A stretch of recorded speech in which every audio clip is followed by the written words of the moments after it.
Assalamualaikum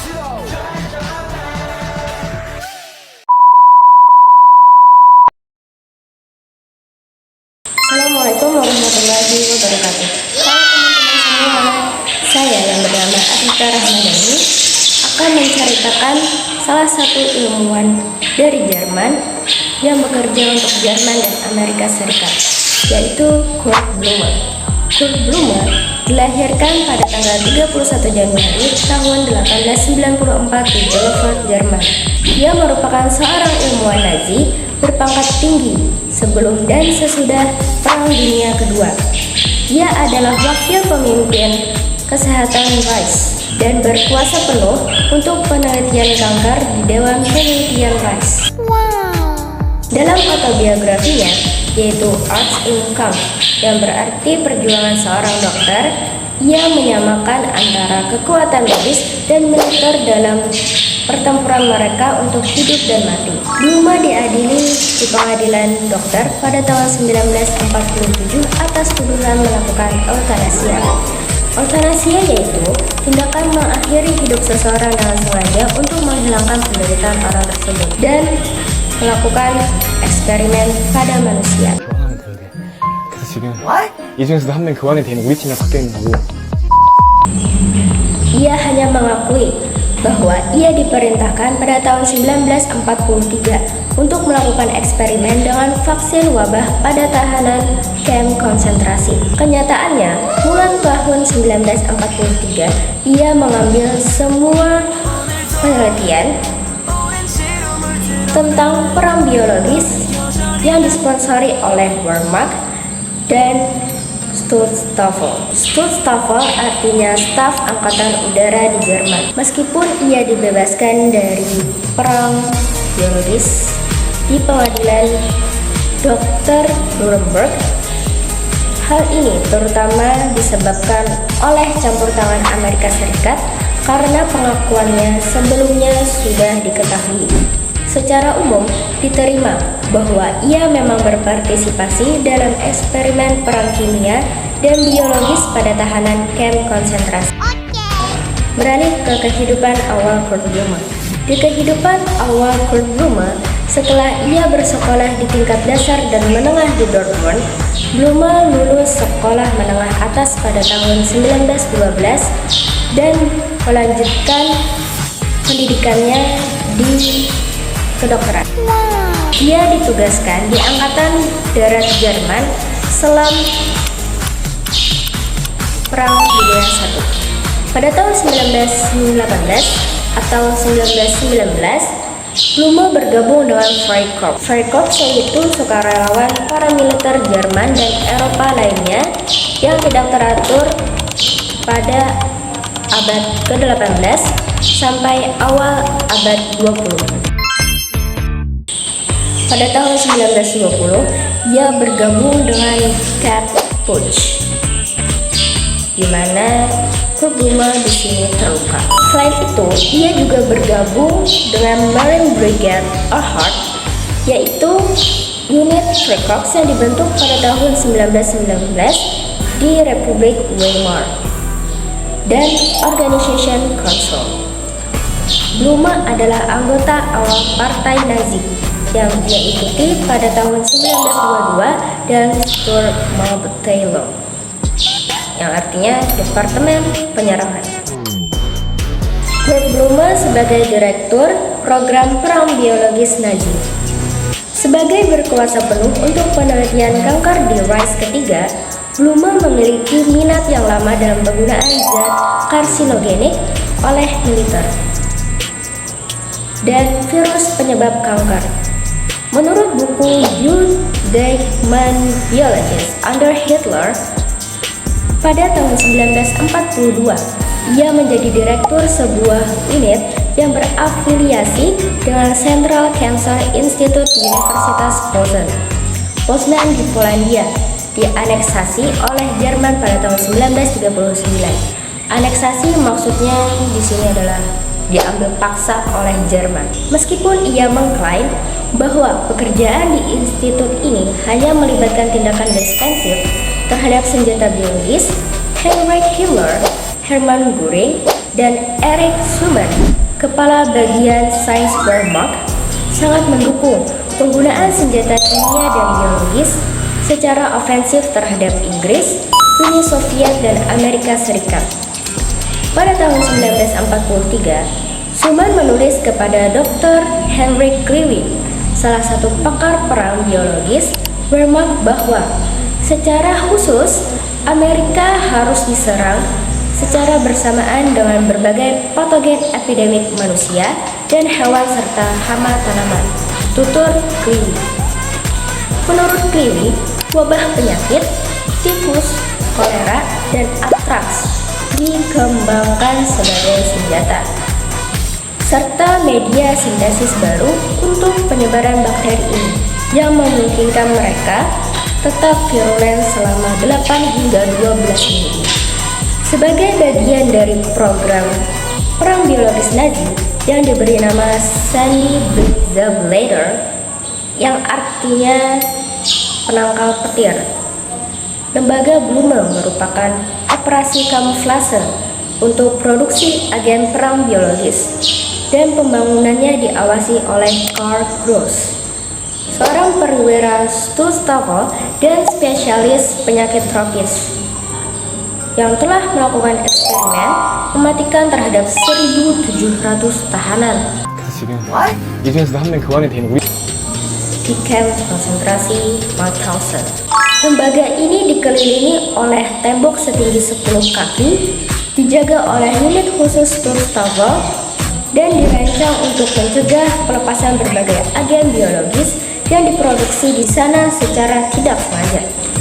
Pada bulan Mei tahun 1944, lembaga ini memiliki bagian yang dikhususkan untuk fisiologi biologi, bakteriologi dan vaksin, radiologi, farmakologi, statistik kanker, dan peternakan tumor, dan telah diterima sedikitnya 2,7 juta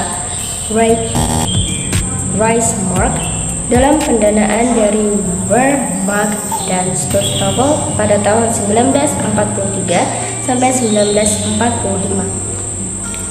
Blume meneliti metode penyimpanan dan penyebaran agen biologis seperti wabah, kolera, antraks, dan tifus, dan juga menginfeksi tanaman dengan wabah untuk menguji kemanjuran vaksin. Di Universitas Strasbourg, di sebuah unit khusus yang dipimpin oleh Profesor Eugene von Hagen, dan mempekerjakan peneliti seperti Kurt Gutzeit dan Arnold Bachmann, menguji tifus, hepatitis, nefritis, dan senjata kimia dan biologis lainnya pada tahanan kamp konsentrasi.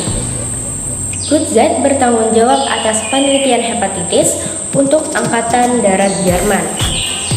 Ia dan rekan-rekannya melakukan eksperimen virus pada pasien gangguan jiwa, orang Yahudi, tawanan perang Rusia, dan orang Gipsi di Sachsenhausen, Auschwitz, dan lokasi lainnya.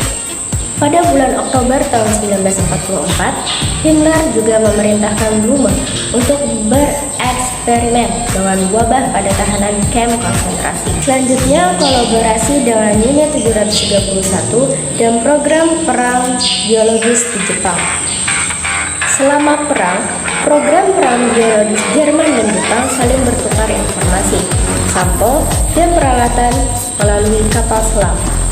Kapal selam terakhir ini berangkat dari Jepang paling lambat pada bulan Mei tahun 1945. Jepang menghancurkan banyak catatan tentang kontak-kontak ini dan program perang biologis sebelum mereka sendiri menyerah pada bulan Agustus 1945. Pada tahun 1930-an, Hitler telah memerintahkan kelompok perwira yang dipimpin oleh Otto Munch untuk mempelajari penggunaan senjata kimia dan biologis Jepang terhadap Tiongkok.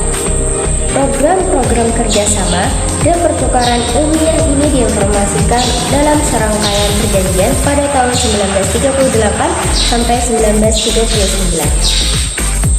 Hojo Enryo, seorang dokter angkatan darat Jepang dan ahli senjata biologis, mengatakan sering mengunjungi Institut Robert Koch dan juga perusahaan-perusahaan di bawah pendudukan Jerman untuk mengumpulkan informasi tentang penelitian perang bakteriologis dan memberikan kuliah tentang subjek ini di Akademi Kedokteran Militer Berlin pada bulan Oktober 1941.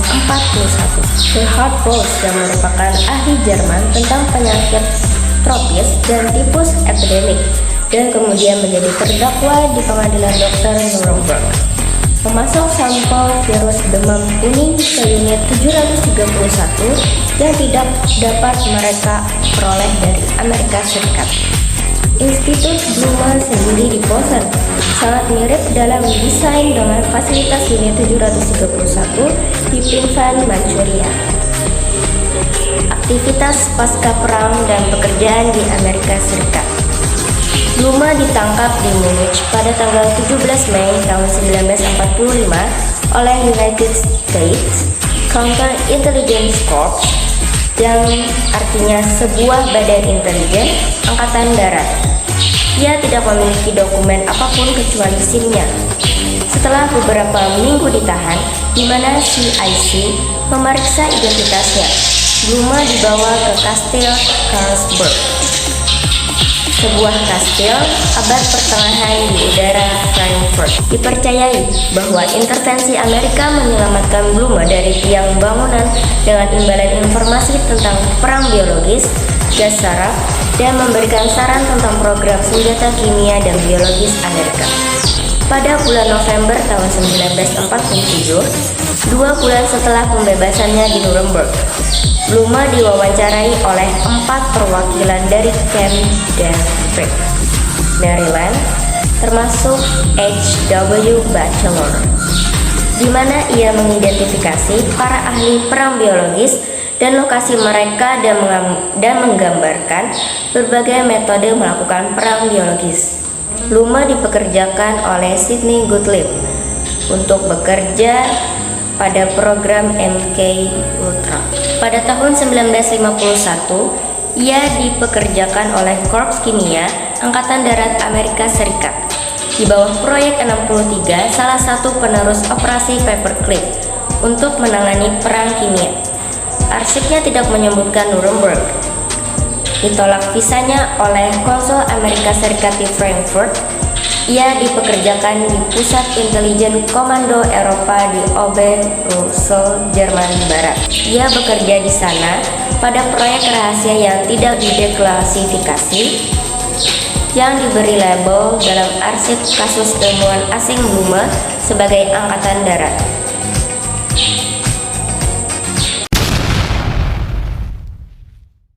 Sebagai Angkatan Darat 1952 proyek 1975. Ia tidak ditangkap atau didakwa atas kejahatan perang lagi setelah dibebaskan di pengadilan dokter Nuremberg pada tahun 1947. Ia juga terus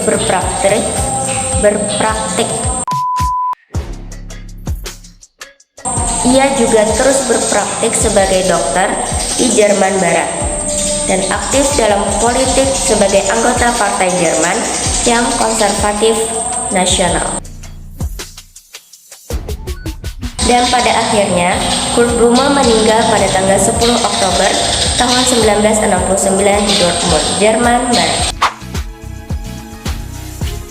Sekian itulah gambaran singkat tentang Kurt Blume semasa hidupnya menjadi ahli gizi biologis di Jerman dan Amerika Serikat.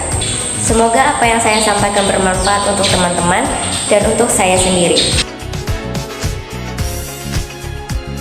Mohon maaf apabila ada kesalahan. Wabillahi taufiq wal hidayah. Wassalamualaikum warahmatullahi wabarakatuh.